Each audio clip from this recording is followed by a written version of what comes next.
A's Extra. For the best coverage of Anglers baseball, it's the Hook Podcast. It's gone into the Cardinals bullpen. Evan Longoria has tied the game at 4. Swing and a miss, strike 3. Jeff Belge loads the bases and somehow dances his way out of the jam. It is long gone. It's another torque bomb. Now to your hosts, Ben Shulman and Emmanuel Berbari. Episode 7 of The Hook coming to you from Veterans Field for the first time of the 2021 season. We are recording this on Thursday, 3 days away from opening day, alongside my broadcast partner Ben Shulman and Chatham beat writer for the 2021 season, Andrew Crane. Emmanuel Berbari with you. We have plenty ahead on the episode. Ben and I had an opportunity to chat with Charlotte head coach Rob Woodard, played for Chatham from 04 to 06, so has plenty of great Andrew Miller stories, Evan Longoria stories. The list goes on, and he can great get you. Bob Woodard stories. I mean, he's a heck of a pitcher himself, man. Right. Don't want to sell him short, and I also don't want to sell those teams short, and also what we're about to witness at Veterans Field, because he's the perfect guy, Ben, and we'll start here, to get you ready for another season of Chatham A's baseball. We're pumped. I mean, how many guys have 3 years of experience with the A's, and how many of them appreciate the Chatham Anglers like Bob Woodard does? So he's going to be great. Our guest right now, Andrew's going to be great, who every time we mention his name laughs. He's a beat writer, okay? We've taken him out of his element here. We have. But he's going to give us a lot of expert intel, I'm pretty sure. So does Bob Woodard. He had a great season this year with Charlotte and a couple great seasons with Danny Espinosa, Todd Frazier, Andrew Miller. The list goes on and on and on. And I'm so happy to be here with you guys in person. Our interview is going to be on Zoom, unfortunately, because we did that a few days ago, Inside Baseball. But we're here right now in person in the press box in Veterans Field, and I couldn't be happier. Couldn't be happier. It's a gorgeous day. We're expecting the same Sunday at Falmouth when Chatham kicks off the 2021 season. Then Monday, the home opener against Orleans. So plenty to be excited about. And Andrew, you mentioned out of the element. I think he's right in his element. Okay. I've seen this guy talk it up at dinner, so just do that and we'll be fine throughout the Thanks, episode. Man. Appreciate it. Andrew, so let's start here. Your first couple of days in Chatham, your first couple of days watching practice. First of all, the environment, the experience, what you've seen from the team.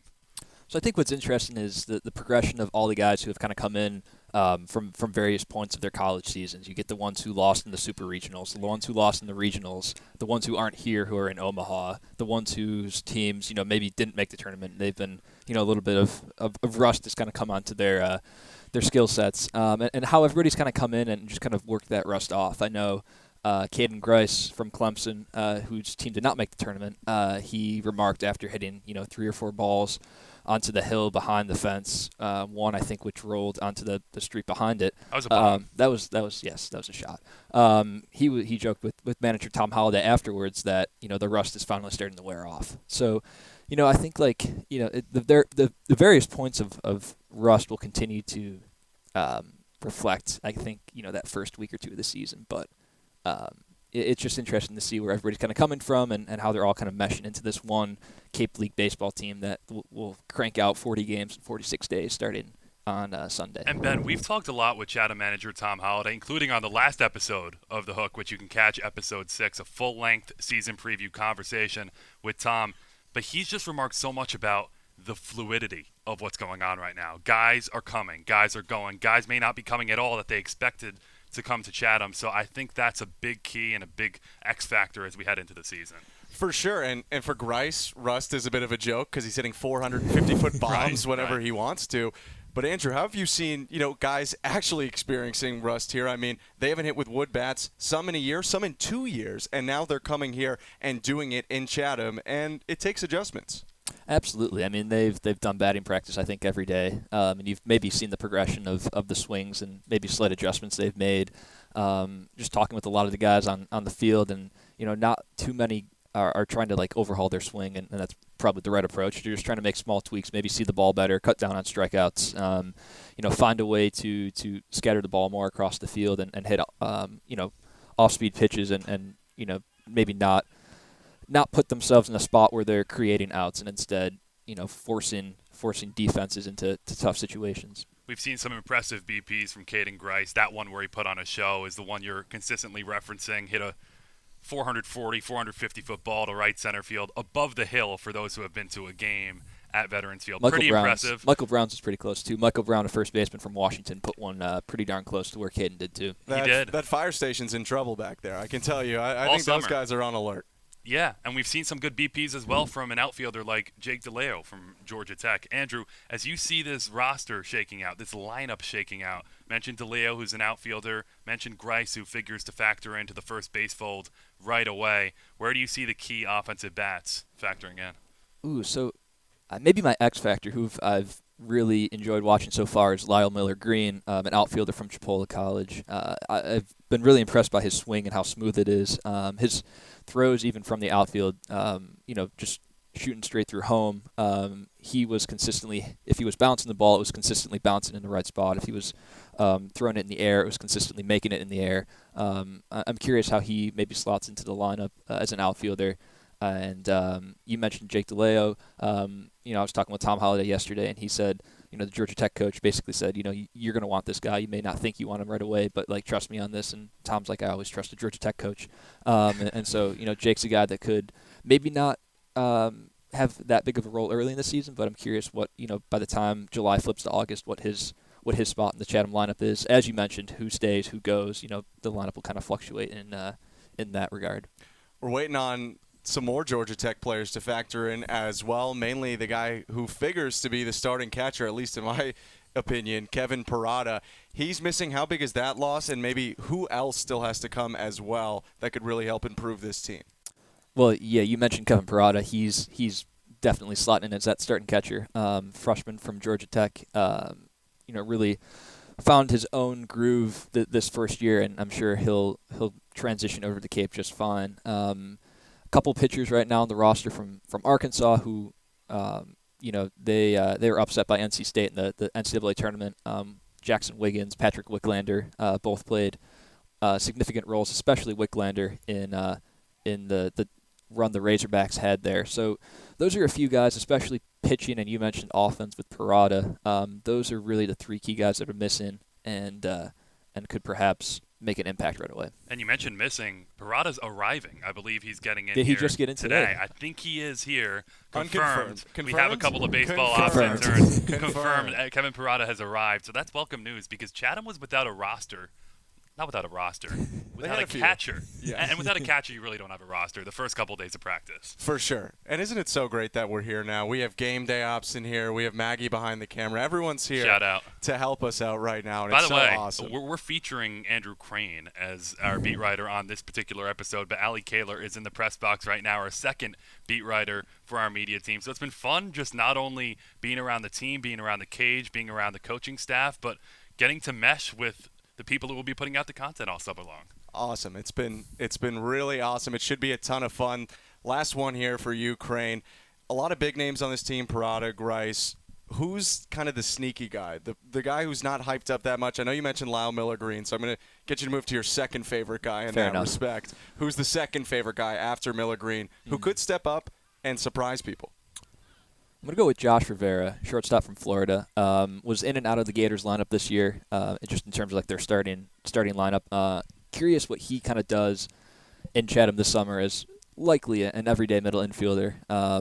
How he kind of steps into that role as a shortstop or second baseman, wherever he slots in. I'm almost positive will be shortstop. And just how he's able to not only impact the fielding of Chatham, but also the lineup at the plate. I know Tom Holliday was very high on his hitting and how his swing can, benefit their lineup. So he's somebody who, from game 1 to game 44 and, beyond that, if they advance in the playoffs, I think could be actually 40 games, condensed season, not 44. Yes. But I'm curious how Josh Rivera maybe, transitions to the Cape and progresses as a infielder, this summer. By the way, you're going to hear this on our broadcast, but when For sure. Tom Holliday remarks about Josh Rivera, he says he hits the ball like a man. Like a man. It's That's a quote of practice so far. Quote of practice so far. I'm sure we'll have plenty of more for you, but the goal here is not only to give you information, but to get you hyped up for the season. A guy who's going to do that is Charlotte head coach Rob Woodard, a Chatham alum, 04 to 06. This is the last time we will take you inside the Zoom room and talk to someone before we have in-person interviews for the rest of the summer. Here's Rob Woodard on the hook.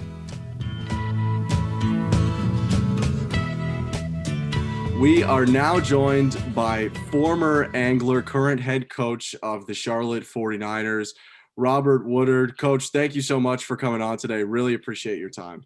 Yeah, thanks, Ben. Thanks, guys. It's awesome connecting here today, and 3 special summers playing up on the Cape and in Chatham. And gosh, I've got a former UNC player group chat that's going today. I guess 15 years ago today, Chad Flack, former teammate of ours, hit a home run to send us to the College World Series, and it's crazy to think that 15 years ago today that happened. It's flown by, but certainly some great memories there in Chatham, and happy to tell some of the stories, not all the stories. Some of them got to stay back in those days, but excited to be here today and talk with you guys. It's all excited. Well, it's great to hear that you're still staying in contact with former UNC and Chatham teammates, and we'll try to get every story that we can get out of you without getting anyone in trouble here. But before we go back, right now, you are, just wrapping up what was a pretty remarkable Charlotte season. Your first full year as the head coach. You had time last year, but obviously nothing was normal in 2020.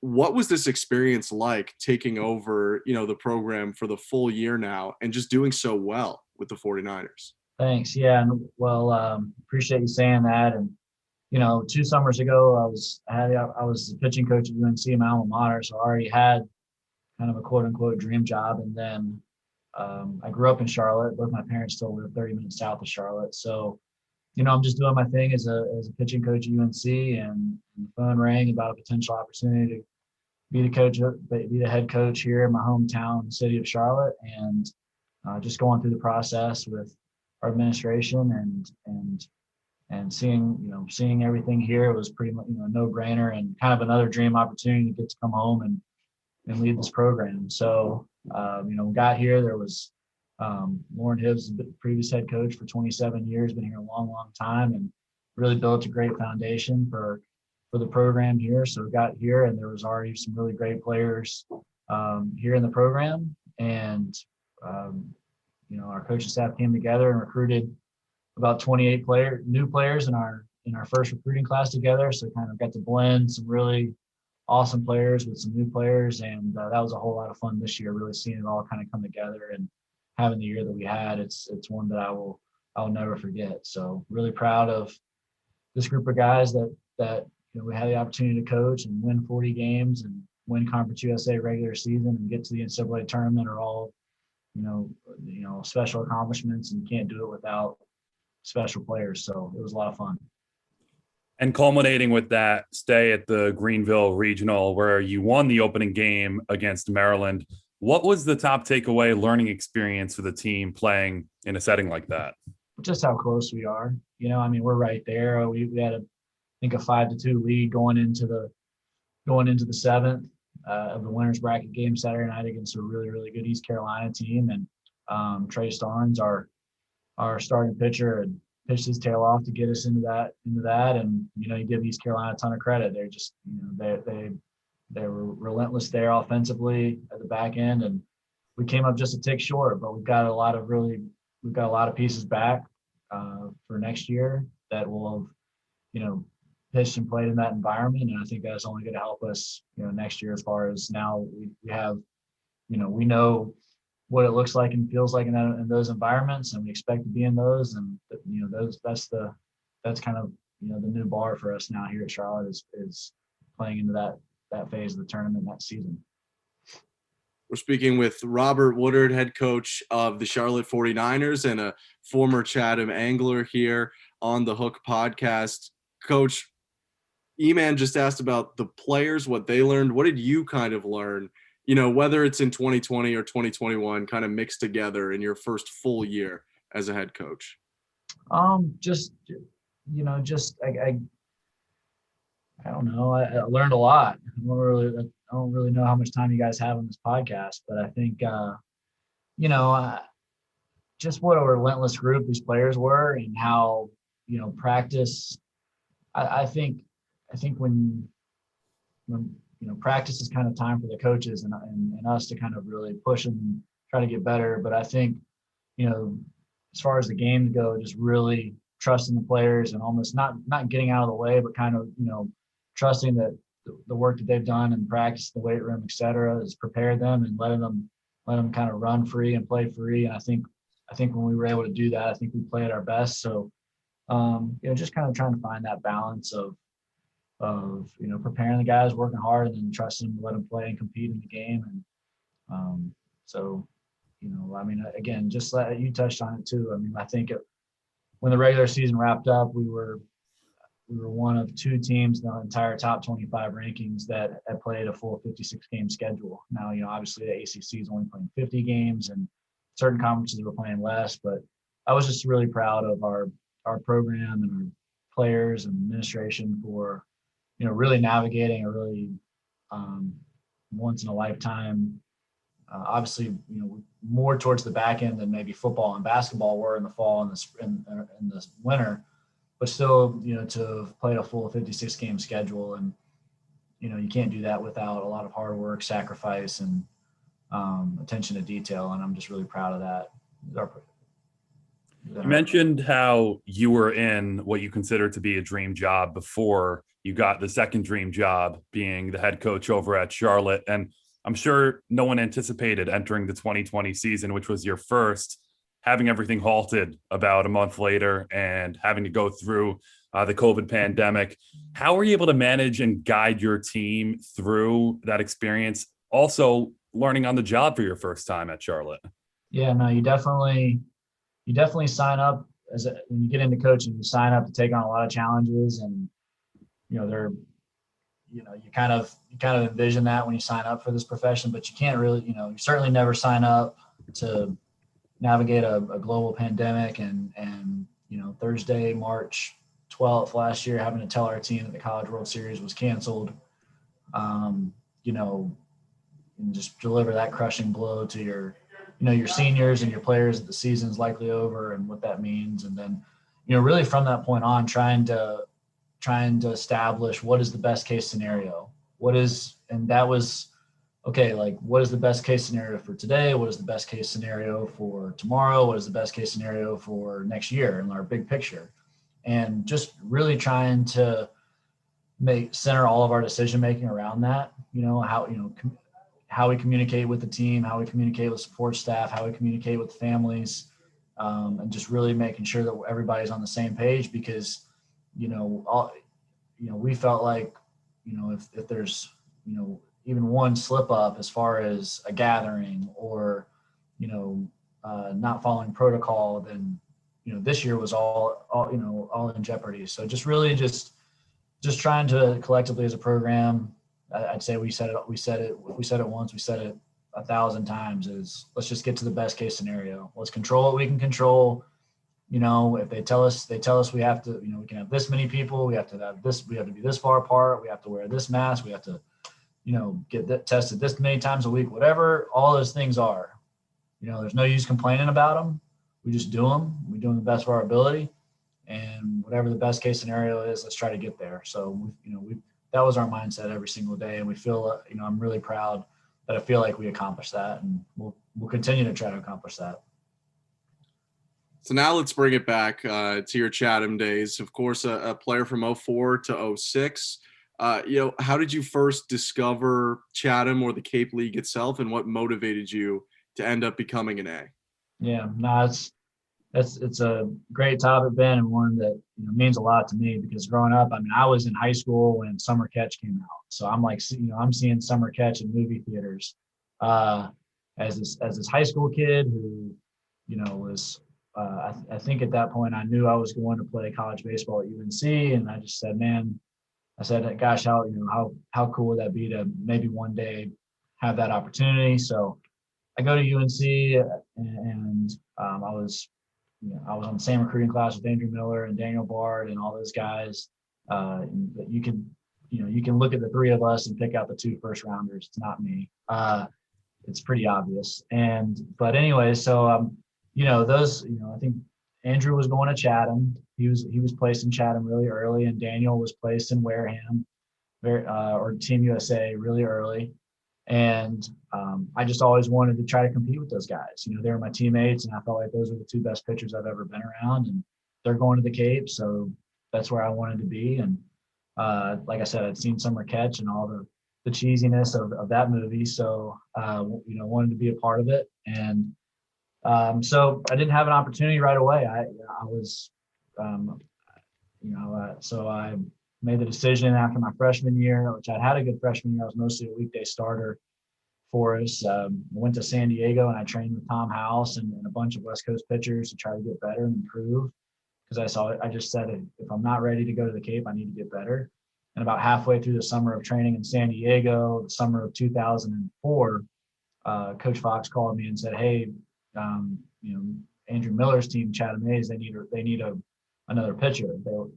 This was right around the 4th of July, and I was like, "Yeah, I'm in. Just tell me when they want me there." I couldn't get there fast enough, really. So my dad and my brother flew to San Diego. They drove my car back from San Diego, and I took a plane to Boston and bus ride to Barnstable, and Charlie Toms, the former GM of the A's, picked me up, and kind of the rest is history. I got there right after the 4th of July in 2004, and I was a relief pitcher for Schiff and those teams. I came right after the kind of legendary fall game that Andrew Miller pitched in. I don't know if you guys have heard that urban legend, but it's all true.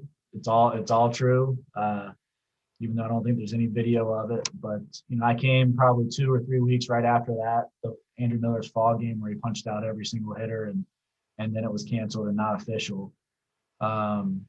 So yeah, was on that team that summer, and then Schiff asked me to come back the following summer, and so I pitched probably half of 2004 summer, and then 2005 we had a really special team with Andrew Miller again, and Todd Frazier, Evan Longoria, and just Jared Hughes, Chris Coughlin, just a bunch of other guys, and it was just a really good group, and won a ton of games and got clipped up by Orleans in the semifinals, unfortunately.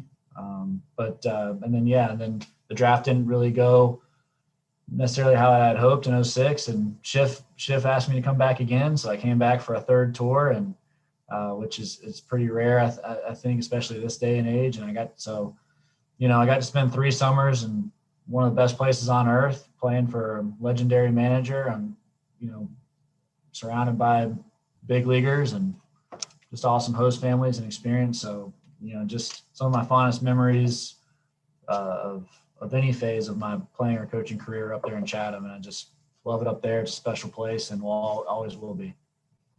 Talking with Charlotte 49ers head coach Robert Woodard, Chatham Anglers alum. Want to get into that fog game, but also just the Cape League experience as a whole, being able to play up there and the relationships you're able to forge and the people you're still in touch with, but being able to play with someone like Andrew Miller, who was a collegiate teammate as well. What was that experience like, getting to share that experience with fellow collegiate teammates? Oh, it was bonding, because it was Andrew Miller, Matt Danford, and myself. We all shared a bedroom, and so we had 3 beds in one basement. In one basement we pretty much just played MVP baseball 05 on repeat all day, and we had bocce ball in the backyard, and so we're playing bocce ball and MVP 05 all the time, and it's just bonding.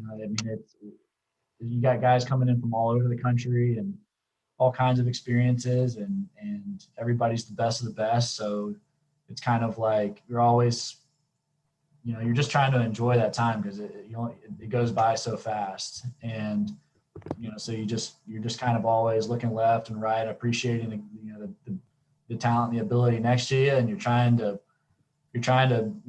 swim in the deep end, I guess, of the talent pool and try and be successful. So it's cool. It's a really great environment, and like I said, it's bonding, just because there's so much downtime between games, and going to Lighthouse Beach and the Red Nun for lunch, and just a bunch of places that, are kind of signature Chatham places that we all got to go and hang out and be a part of.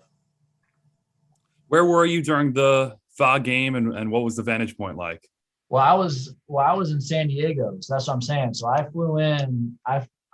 We all heard about it because everybody's like, text messaging had just kind of become a thing right around that time. It's crazy to think about, but everybody's kind of texting like, man, did you guys hear about Miller? What he did up there, and da da da, and anyways, and so Twitter wasn't a thing. Facebook was just kind of becoming a thing. So information was shared much less rapidly. So it was all kind of word of mouth, really. But I got there, and everybody was talking about it because, nobody had seen anything like it. I want to say it was maybe against the Falmouth Commodores, but, I think Charlie Toms' son, Chris Toms, was the official scorekeeper, and I have seen pictures of his scorebook. So it's just kind of, but Andrew Miller's the most talented pitcher any of us had seen, and nothing surprised us when it came to his accomplishments and his ability. I'm going to flip it around from most talented pitchers to most talented hitters. Who's the teammate that you had with the Anglers that you would least want to pitch to in practice? I feel like it's maybe one of two. Maybe there's a guy I'm not thinking of, but who would you not want to see step in the box in like a simulated game or something like that? Well, Evan Longoria in 05 was ridiculous. The cool thing was he didn't even know how ridiculous he was. I think he started at junior college and was kind of a late recruit to Long Beach State. It's pretty well documented that he wasn't this blue chip recruit out of high school. And, he rolled into the Cape like a little bit late. And I think he'd had a good year, but nothing crazy. And then from the first game, he was like 2 for 3 with a bomb, or 3 for 4 with a bomb. And he ended up hitting like 340 with 8 home runs, which in the Cape, especially in that time, was just ridiculous. And, so he was the best. Chris Coughlin and it ended up being, I think, the NL Rookie of the Year. Was really, really good. I've actually got the roster here kind of pulled up, but Frazier obviously was ridiculous, but there's just so many. There's so many guys. There was actually we had Alex Presley leading off. But there's big leaguers all over that 05 team. It was ridiculous. But I'd have to probably put Longoria up there as far as the, probably the most, intimidating hitter that probably would have faced up there. And so, and then I came back in 06 and Danny Espinosa and, a bunch of other really good ones around that team too. Alan Dykstra ended up being a first rounder. So, that's the cool thing about the Cave and playing in Chatham is every year you're just surrounded by guys that are going to be in the big leagues, and it was a good group. I'd say the pitcher that was probably most. So Miller was on our team, but I always tell people that we all knew that Lincecum was ridiculous. Tim Lincecum was the closer for the Harwich Mariners, and I remember sitting in the Chatham bullpen the first time I ever saw Tim Lincecum pitch, and Harwich's left fielder. You guys know the bullpen set up over in Chatham, and the Harwich left fielder we're down a run in the ninth, and we see this like little 5'8" pitcher on the mound, and maybe 5'7", and just looked, she's trotting in, and the left fielder goes, "Hey, have you guys seen this kid from Washington?" And they're like, "No." And they're like, he's a freak. Like, he's ridiculous. And he goes, and we're like, "Seriously?" Like, he looks, he's tiny. And he goes, "Yeah, just watch this first pitch." And it was like a windmill, like 98 mile an hour heater. And we were like, holy crap. And never seen anything like it. And then, so he's ripping like 97, 98 windmill heaters. And the left fielder goes, "Yeah, watch his curveball. Our catcher can't even catch it. It's so sick." And so, like, the catcher, sure enough, catcher dunks the breaker, can't even catch it. and he strikes out the side like 97 to 99. This 5'8" windmill. I'd never seen anything like it.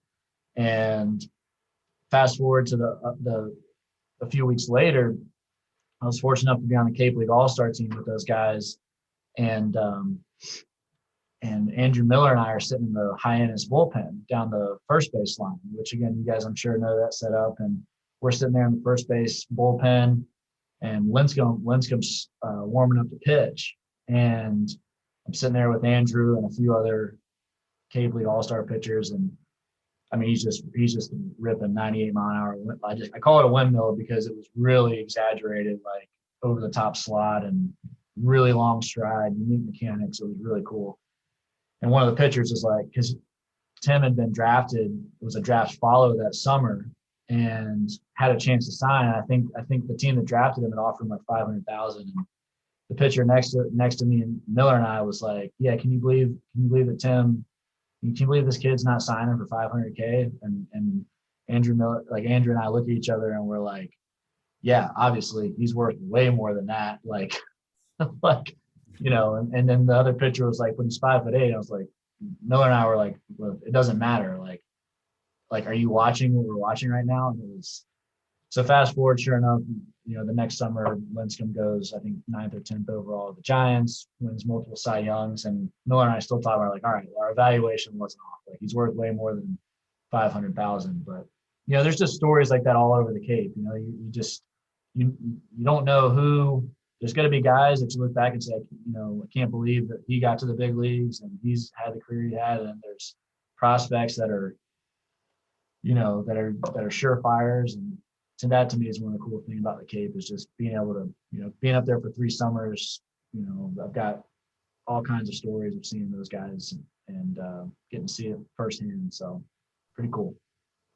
You mentioned the competition on the Cape, only 9 days away from starting another Cape League season. And some of these players and pitchers in particular are coming off really great college seasons. You yourself at UNC, you finished your college career 34-5, 22-0 on your home field.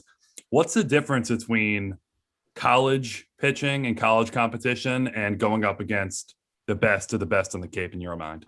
Well, I always tell people the 9-hole hitter you're facing in a Cape lineup is a leadoff hitter for one of the best teams in the country. You know, the 7-hole hitter hit 3-hole for, you know, wherever he came from. So, you know, it is, I mean, every single player in that league can play, and doesn't matter where they're from, doesn't matter if they're from the big name school or a small name school or whatever. If you're in that league, you can flat play, and weaknesses get exposed. You know, I mean, if you can't do something, those players will expose it. And so, you know, I think it's one of those things you see guys all the time that maybe are coming off of a good college year, and then they go up there and they have success, and it just can breed a ton of confidence, because if you can do it, and if you can swim in that deep end of the pool at the college level, you know, it bodes well for your upcoming year when you go back to your college program. And that's one, you know, because this game is such a game of confidence, and there's no better place to get it than the Cape, because like I said, the 8 and 9-hole hitters are the 1 and 2-hole hitters for really good teams all over the country. Coach, I hate to put you on the spot, but, you know, we look through this 2021 roster and there isn't a single 49er on there. I know. And you guys are winning games, and Chatham wants to win games, and you're a 3-year vet. I mean, I know. Do we have a bone to pick? Like, what's the weight here? No, we'll send some guys up, get Coach Holiday and I connected, and we'll send some Niners up there, because it's, you know, it's a special place. I couldn't have had 3 better summers of my life up there. So anytime the anglers want some Niners, we'll send them up. That's very good to hear. You actually are following Coach Holiday. He was the last episode and you were this episode. Nice. So I think we can get that worked out. I'll hand it back to you, man, now. Let's do it. Coach, you mentioned MVP Baseball 2005, which it's funny you mentioned it came out when you were in Chatham, and it's still one of the best baseball games I think ever created in my mind. So I'm going to give you a couple of options of a guy you can hit with in MVP Baseball 2005. Vlad Guerrero, Albert Pujols, Pudge Rodriguez, and Manny Ramirez. Who are you picking? I mean, in that phase, it's hard. You can flip a coin between Pujols and Manny. I mean, they were both doing things. Well, I mean, those Vlad and Pudge are good, but I'd go Manny or Pujols, either one of those guys, and I think he'll be just fine in the home run derby or the hitting game. There's like a point game with a really awesome music soundtrack that I think, probably still have somewhere, but I'd go with those two guys. Who's winning more games, when you're playing with Andrew Miller in that basement for 2 summers?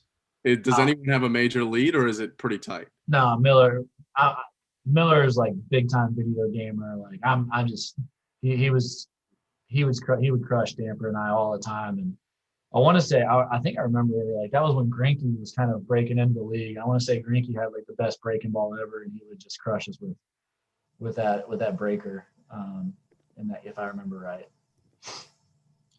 Well, Coach, from MVP baseball to the Charlotte 49ers to the Chatham Anglers, thank you so much for talking to us today and sharing all of your knowledge and great stories with us. We hope to have you on again next season when the Niners are looking to defend that regular season championship in the Conference USA.